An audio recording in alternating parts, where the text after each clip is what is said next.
Welcome to the Home Builder Digital Marketing Podcast. Over 90% of today's home buyers start their buyer journey online. Here we talk with not only industry experts, but also your fellow home builder marketers to learn how you can succeed in our incredibly competitive digital world. And now, here are your hosts, Greg Bray and Kevin Weitzel. Hello, everybody, and welcome to today's episode of the Home Builder Digital Marketing Podcast. I'm Greg Bray with Blue Tangerine. And I'm Kevin Weitzel with Outhouse. And we are excited to have joining us today Monica Wheaton. Monica is the VP of Customer Success at ECI Solutions. Welcome, Monica. Thanks for joining us today. Hi, Greg. Hi, Kevin. Thank you for having me. I appreciate being here. So, Monica, let's start off by just getting to know a little bit of your background. Tell us that quick intro about yourself. Oh, sure. Yeah, absolutely. I've been in the industry for about 25 years, here at ECI for about 6. I started with builder partnerships, basically building a platform for manufacturers and builders to communicate and doing some marketing there. And then when I came over here, I started in marketing and then have been in customer success since. I really love my job because I love technology and I love working with builders and I love making sure that they are using technology to the best of their ability and the best of its ability as well. And so it's such a wonderful experience doing that with the builders. It's actually where I first met you, was at a Builder Partnerships event, one of the IBS sessions. But anyway, before we get started and dive into our topics of the day, please tell our listeners some interesting factoid about yourself that has nothing to do with work, family, or the home building industry. Oh, that is a good question. Well, I will start with, I was quite adventurous in my 20s, I'll say. And when I graduated college, I went and studied abroad in Spain for a few months and then railed around Europe, which was really fun. And then I traveled all by myself around about 9 different countries in Asia. And it's just a phenomenal experience. If you've never had an opportunity to travel by yourself in a foreign country, I would highly recommend it. You really get to meet some really fantastic people and even learn a lot about yourself along the way. Now, it's almost the same experience I had, but mine was with a small group called the Marine Corps. It was not fancy places. It wasn't fun places. It was just armpit after armpit. So I think you might have got the better end of that deal. Maybe. I did spend some time in Kosovo, though, and I met a bunch of military people there, but that was for work, so that's not relevant to that part. Yeah. And Kevin, they fed you, right? You got free meals. Oh, yeah, we got to eat every day, but the same brown bag stuff. And when I say brown bags, there are MREs. And, oh, my goodness. Yeah. Well, Monica, for those in the home building industry who have never heard of ECI Solutions, for both of them, why don't you tell us a little bit more about the company and what you guys do and the types of services you offer to builders? Yeah, absolutely. ECI Solutions is actually a much bigger company than just the home building industry. We're a software company that provides management solution types of software. So ERPs, which is back office operation type things, and CRMs like Lasso, what we have in the industry. In residential home construction specifically, we have about 9 different products that we offer. So we have Mark Systems. Another one you might be familiar with is Lasso or Avid Ratings, and then also an online design center, sales center type tool called InSearch, and then a few others, build tools for custom builders and Bolt for trade contractors. And so we really are able to cover the gamut of all the different players within the home building industry with some software, management solution type software. So it's pretty cool. Well, one of the things that I really appreciate about what you guys do at ECI, and this falls, I think, right under your customer success title, right? You guys are interested in builders being successful regardless of what tool set they're using.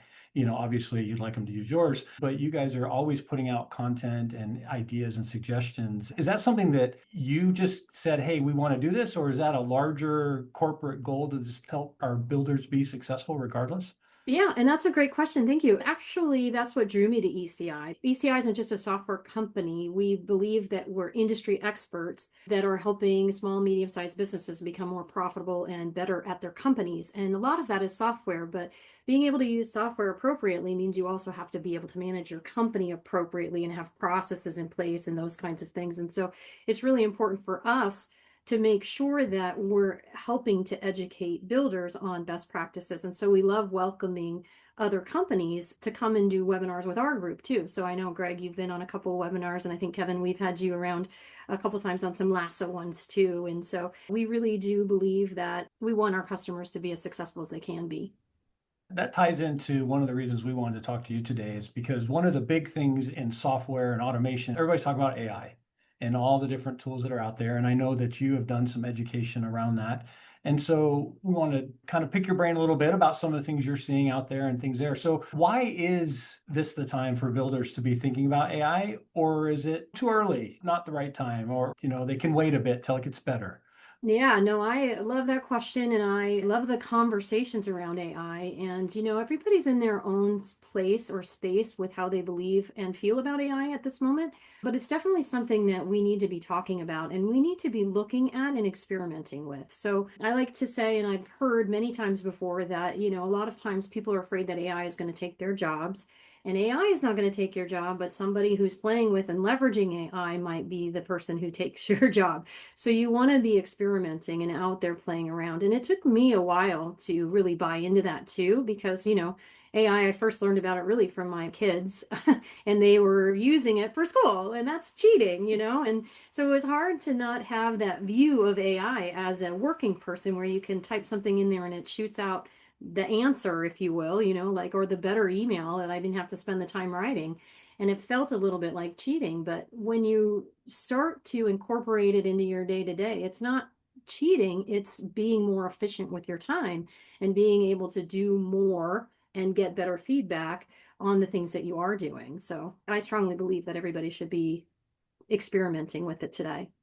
All right, for the random couple of kids that are out there listening to their parents' webinar or hearing in the background, did you literally just say, do as we say, not as we do? Not really, because actually now I think that even in school, I think teachers need to have another view of AI as well. It's not going away. Yes, you're going to have some of the ones that are out there really using AI just to write their papers and things like that. And I think there's some tools out there that can figure that out pretty quickly. But AI is much more than a paper writing tool. So kids can use AI to do their research or to figure out different things that they are trying to learn and learn it more quickly than they could before, which I think is great. I don't think that's a bad thing.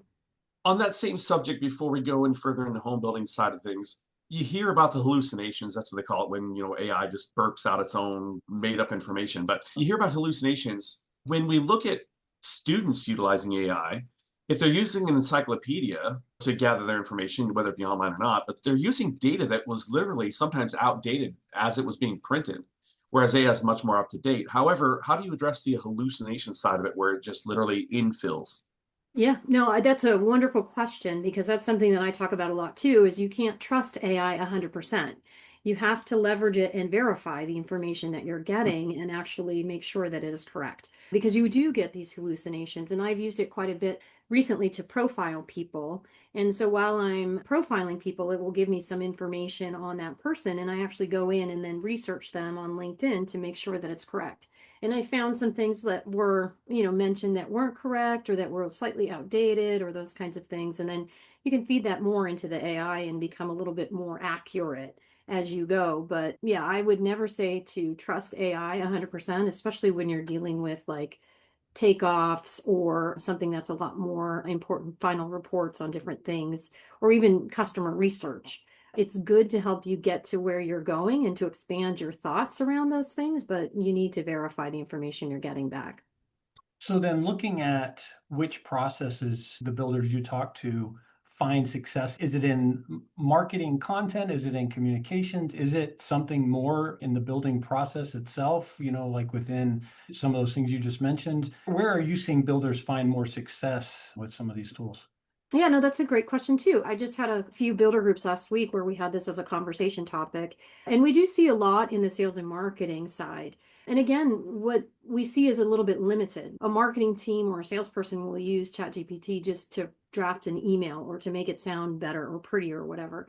But there's so much more that you can do with it, like profiling a buyer. If you have an appointment with a buyer, you can feed in the information from your CRM, link in their Facebook account or paste in their information from LinkedIn and ask them for an agenda or a sales process for that person or a profile. What is the buyer profile? What should I hit on? And you can get a full profile spit out. And again, you want to test it and verify. You don't want to treat it like this person is exactly this thing, but it allows you to ask those questions. Are these things important to you? And if not, then just move on to something else, obviously, but it gives you a starting point. The other thing that builders are using AI for is we had a builder last week who was telling us that they needed to update their operations manuals, job descriptions, and things like that. So they put in their old stuff into ChatGPT and were able to get updated manuals and content within minutes. And then they, obviously reviewed them and made sure they were accurate. And then some other builders are using it for takeoffs, just basic takeoffs so that they can verify them, but they'll go in and they'll do just a simple takeoff to make sure it's accurate and correct. And they're getting pretty good results out of that as well. So, talking about buyer persona, have you had any builders that have used it for builder persona? And here's the example I want to give. We as a company found that my emails are being responded to about 3 times more likely than my counterparts in the same company. So what we did was we fed the just general emails that we just write into chat. And then what it would do was it would spit out a persona. And therefore, if we could take the other people that maybe don't have that same open rate and they use my persona when they generate an email, they'll put the email in and then have it generated in my persona. They saw an increase of response rate.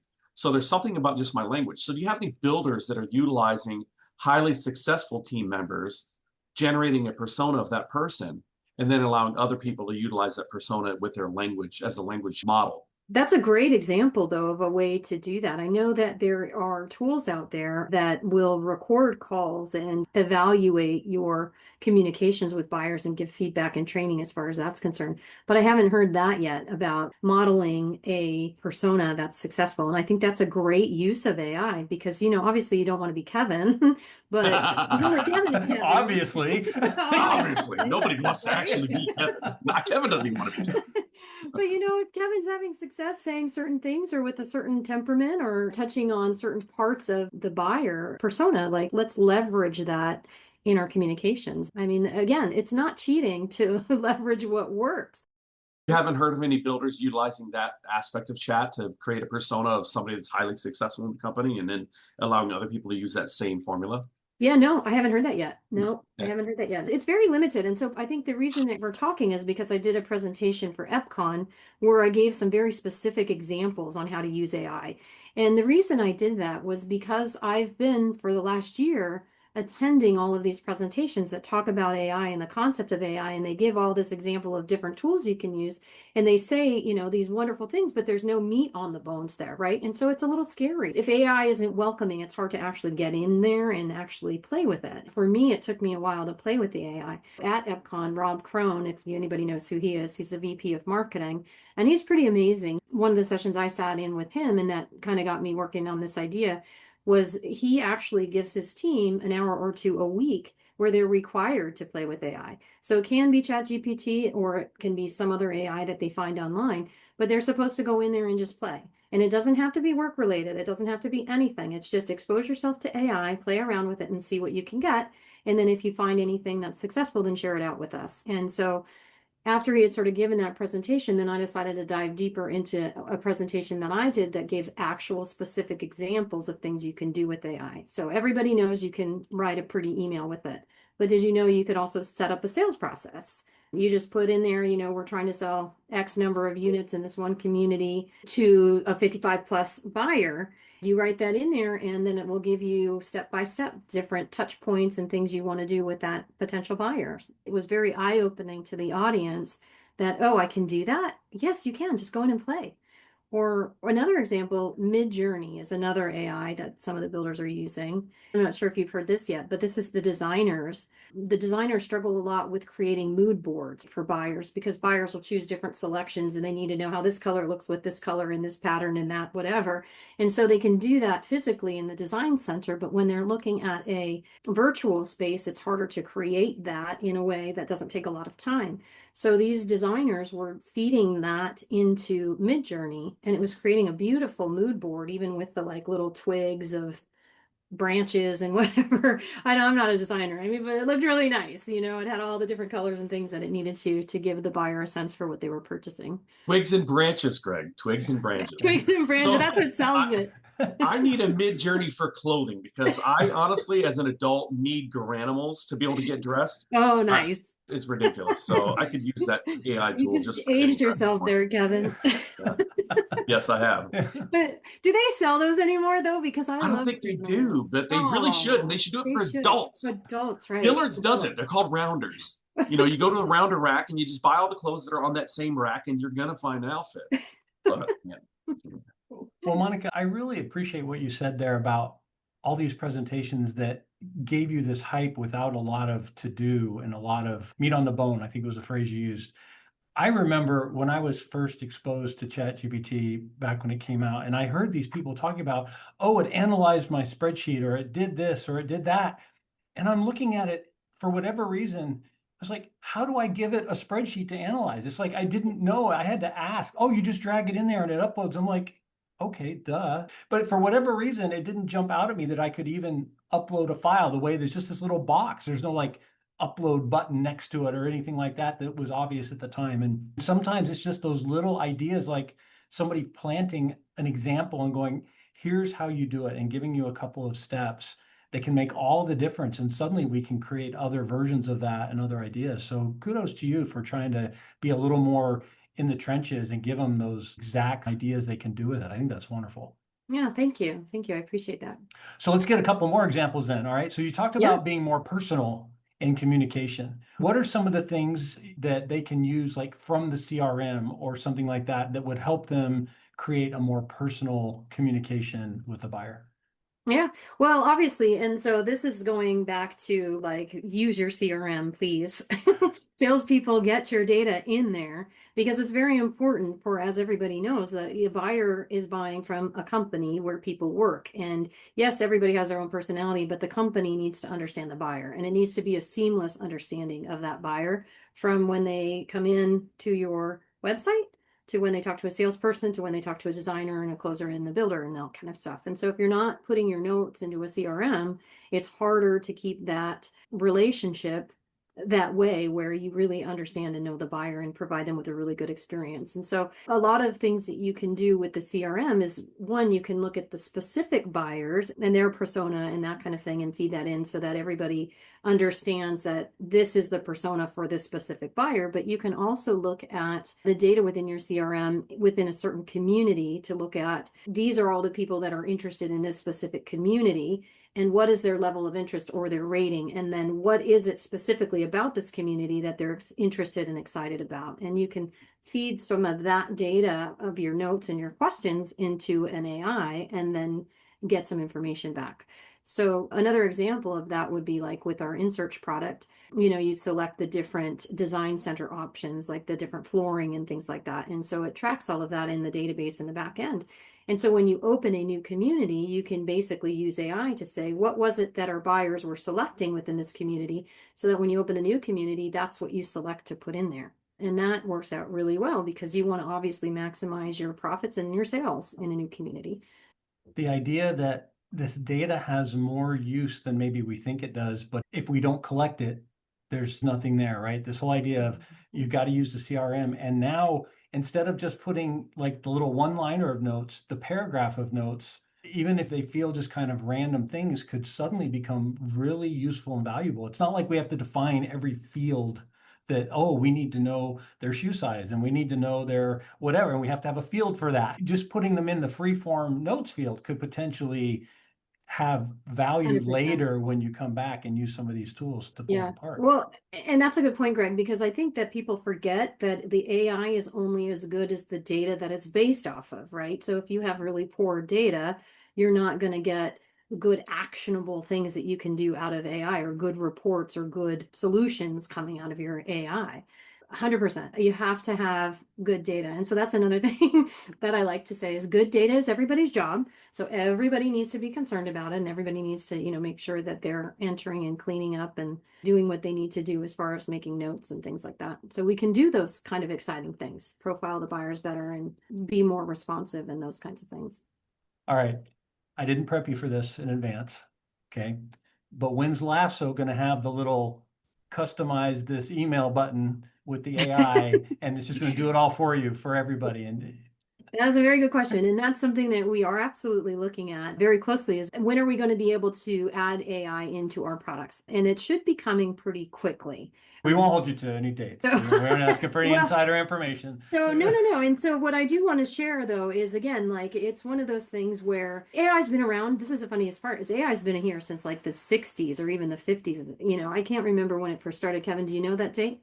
60s for sure. I don't know about 50s, but 60s for sure. Yes. Yeah, we did a little quiz at a thing where we actually looked that up and we had people guess, and they thought that AI was just created in 2023, and it's not. No, it's been here since the 60s. And so it's not a new thing, but it really just became hot when ChatGPT came out and everybody started leveraging it.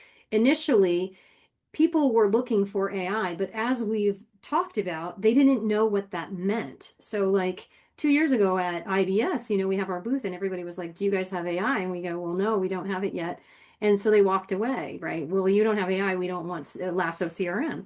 But when you actually ask them, what is AI and what are you expecting it to do? They had no idea. They just wanted to hear you say the word AI because they had Right. no idea back then. Now people are actually really cluing in and understanding what AI is. But my point is it takes a little while for that adoption. It was hard to understand at that point whether this was kind of a fad or if it's something that everybody needs to really prepare for. We believe that AI is not a fad, it's here to stay. And so we're not only incorporating AI into our products, we're incorporating AI into our company. So we really have these weekly meetings with our developers and our teams internally about how are you using AI today and this week? Kind of like what Rob Crumb was doing is how are we creatively using AI? Because you can use AI to build code even. And there's some stories about a 90-year-old who wanted a certain app and he was able to use, I think it was Cursor or something like that to build his app in no time and it worked fine.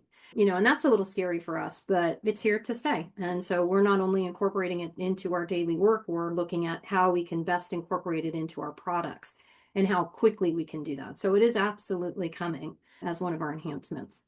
So you mentioned that you're talking to builders, they say, oh, we want to know about AI, but then they actually don't know why. What are Right. some of the other kinds of mistakes or misconceptions you've been seeing as you've had those kinds of conversations, things that they like think it can do or anything like that you've seen in patterns and conversations? It's mostly that they just don't know what it is. They just don't know what it is and what it can and can't do. Again, going back to the whole data thing is that the biggest misconception is that the AI can be this magic tool and it can do what it does on its own. So going back to the whole data thing, I think that the biggest misconception that builders have is that the data that AI is built off of, that they don't realize you need to have data in order to leverage AI. It's really when we push people about what they want their AI to do, they don't know. I can never get in their head and figure out what it is that you think AI should do. I always find it hilarious that people don't even know that AI is even working in the background where they don't even know Right. what's happening. If you've got a refrigerator that tells you when things are expiring or when you're low on things, that's AI. If you have a car that has a little yellow light that tells you when somebody's in your blind spot, that's AI. It's not just some magic sensor that's over there. It truly is AI that's sensing vehicle around you. If you have a map system that you're traveling from point A to point B and it tells you some of the faster or slower routes, that is also AI. It is not just, oh, it's faster to go on the 10 than it is to go on the 20. I don't know. Right. The 20 is nowhere near Yeah. the 10, but that's not the issue. Is there even a 20? I don't know. I know there's a 10 for sure. But anyway, yeah, so there's so many different things. Even when you like order airline tickets, the Yeah. efficiencies that are there. That's AI looking at and analyzing how many people are searching to go from one place to another during certain days. There's so many different aggregations of data that happen in split seconds. Like trillions of different things every single day, and people Yeah. don't even realize that it's even happening. So to not be willing to absorb and at least allow some of this to impact the efficiencies in your life is downright silly. Yeah. Yeah. I agree. So Monica, which tools are you guys recommending builders experiment with first? There's a lot of different things out there. We can't do everything all at once. If there's only, a couple to look at first, what's on your list?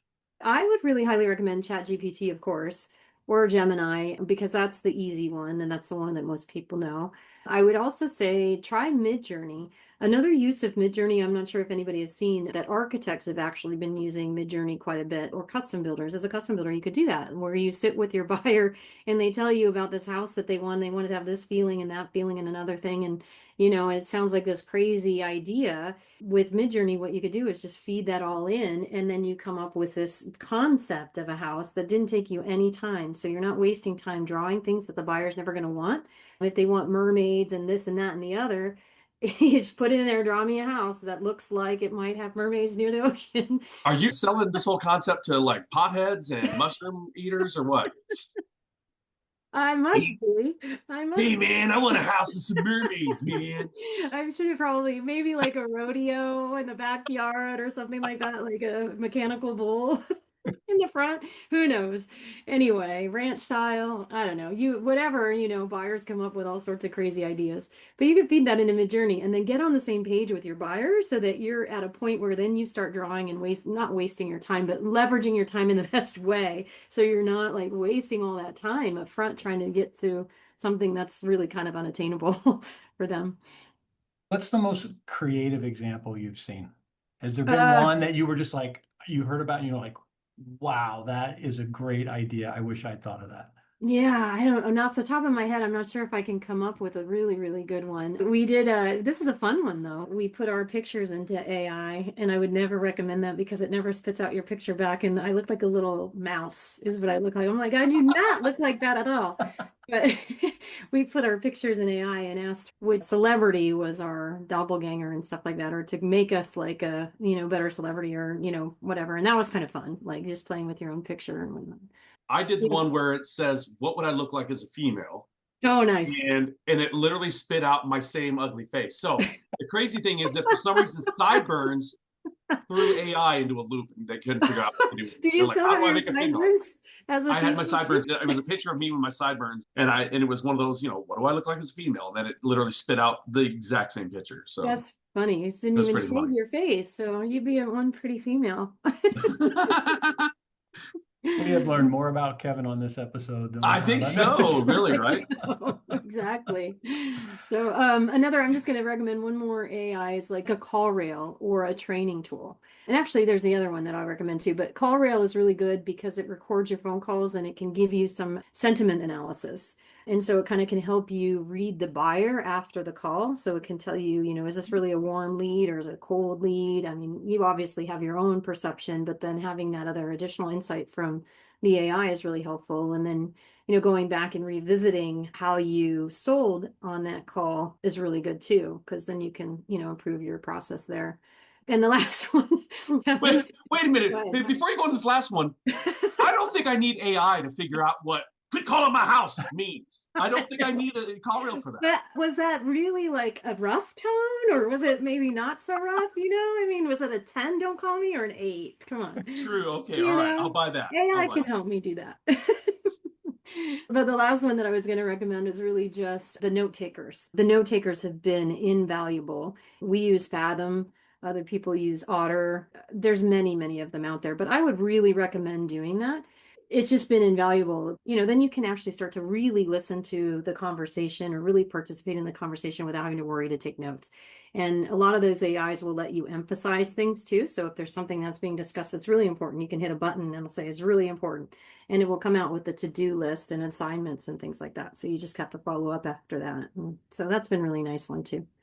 I love, Monica, that AI does not equal only ChatGPT. Sometimes in these conversations, that's where a certain set are that they think that is, I'm going to use AI, that means I must use ChatGPT. But there's a lot of these other tools that are very specialized and focused on just certain tasks. And because of that, they do those tasks better than the more general tool Absolutely. does, because they've been trained by the company that built them in a way that makes them even more effective.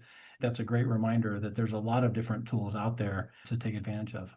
Well, even just real quick with ChatGPT, if you have a real savvy kind of person on your team, you can actually train ChatGPT for your company and create your own sort of ChatGPT, if you will. So if you wanted to create like a buyer sort of portal or a prospect sort of portal where they can ask questions, you can train your AI to just answer the questions on your specific information. So that's really a cool thing to do too.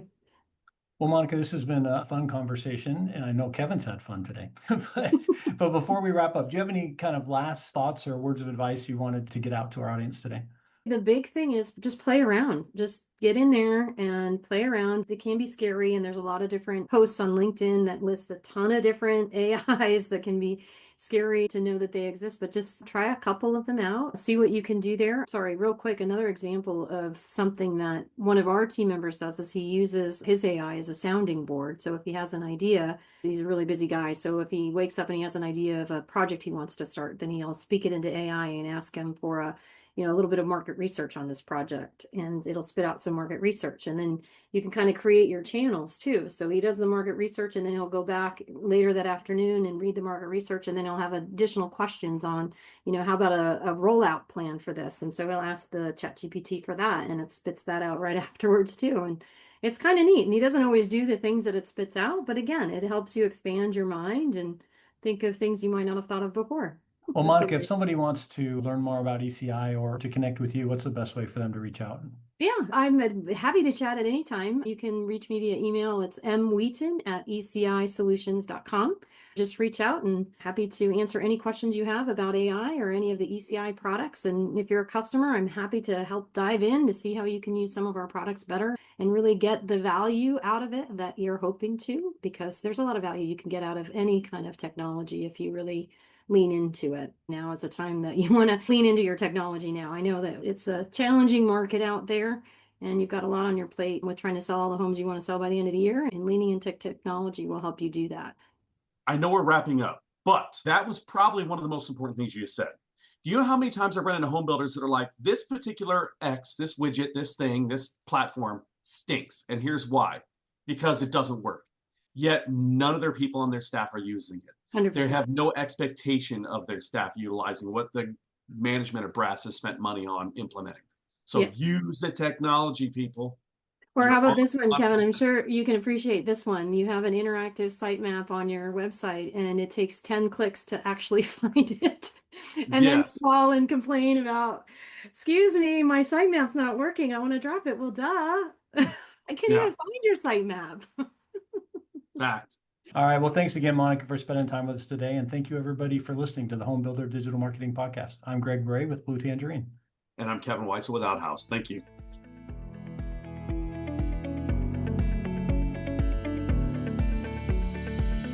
Thank you for listening. To learn more about how Blue Tangerine and Outhouse can help you generate more qualified home buyer leads, visit bluetangerine.com and outhouse.net. If you've enjoyed our show today, please tell a friend, leave us a review, and subscribe on your favorite podcast platform. Be sure to join us again on the Home Builder Digital Marketing Podcast.